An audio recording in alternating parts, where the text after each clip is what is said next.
waddanka Jabuuti ayaa maanta waxaa tababar loogu soo gabagabeeyay saraakiil iyo ciidamo ka tirsan booliska Soomaaliya iyadoo munaasabada xiritaanka tababarka ay ka qayb galeen taliyaha ciidanka booliska iyo saraakiil kale oo ka tirsan ciidamada booliska Soomaaliyeed.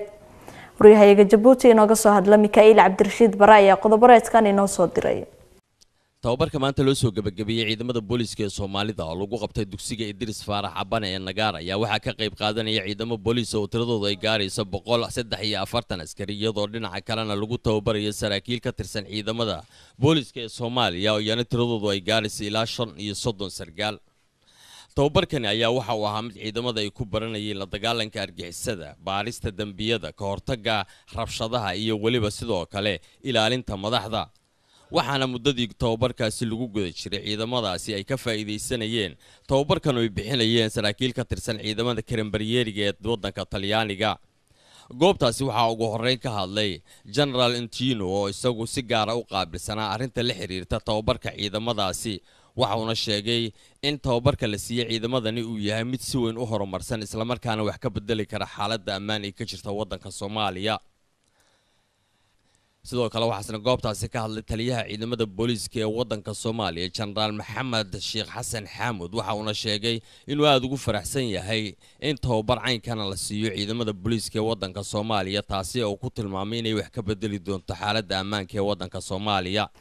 mudanayaal marwooyin waxaa sharaf weyn ii ah inaan ka soo qayb galo xafladan xiritaanka tababarka labada heerka saraakiisha federaalka ah iyo heerka ciidanka guud ee ka kala socda dhammaan maamul goboleedyada Puntland iyo Jubbaland, Koonfur Galbeed iyo Galmudug ay ka koobanta Soomaaliya. tababaradani waxay ka mid yihiin tababarada isdaba joogka ah ee ciidanka booliiska Soomaaliyeed loogu qabto dalalka aynu walaalahonahay oo ay ugu horeyso Jamhuuriyadda Jabuuti. waxayna ku suurtagaleen gacanta walaaltinimo ee ay Jamhuuriyadda Jabuuti nala garab taagan tahay.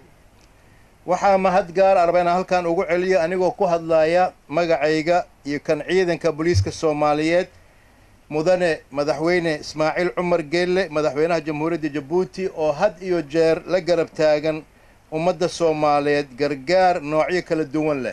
intaa kadib ayaa waxaasna goobtaasi ka hadlay taliyaha ciidamada booliska ee waddankani Jamhuuriyadda Jabuuti Colonel Cabdullaahi Cabdi Faarax waxauna sheegay in tababarkani iyo kuwa horeba ay yihiin kuwa si weyn ay uga qayb qaadanayeen saraakiil ka tirsan ciidamada waddankani Jamhuuriyadda Jabuuti si sare loogu qaado hanaanka istiraatiijiyadda ay ku shaqeeyaan ciidamada booliska ee waddanka Soomaaliya.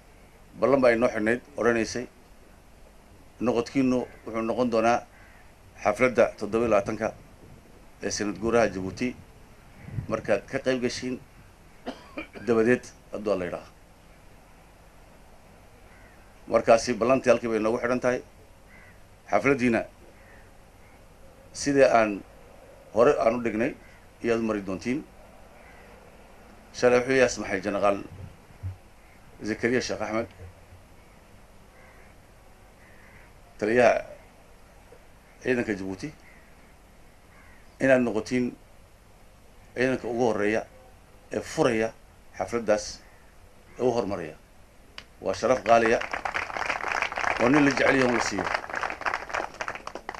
waxaan isleeyahay idinkuna waxaad noqonaysaa raggeygii si qurux badan waad ku maraysiin.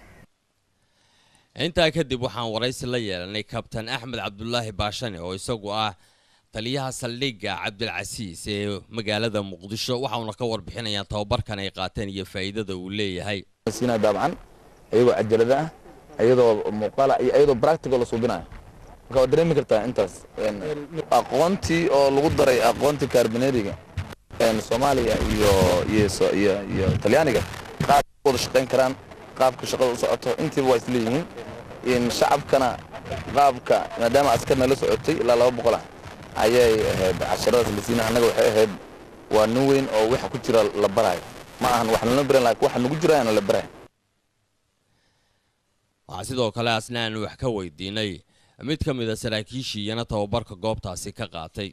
tababarka loo qabtay ciidamada booliska ee Soomaalida ayaa waxa uu si weyn uga bedelan yahay kuwii hore marka loo eego iyagoo ciidamadani ay yihiin kuwa tababaradu ay kala duwanaayeen marka loo eego saraakiisha iyagu la barayay qaabka hoggaanka iyo waliba sida ay ciidamadaasi u hoggaamin karaan marka loo eego howlgallada iyo waliba arrimaha amarada.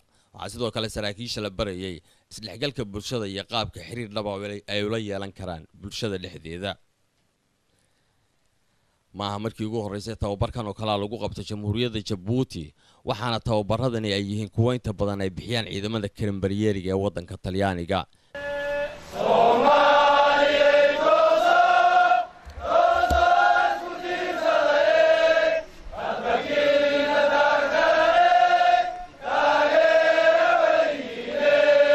Mikhail Cabdirashiid Barre, raadiyo telefishinka qaranka Soomaaliyeed, Djibouti.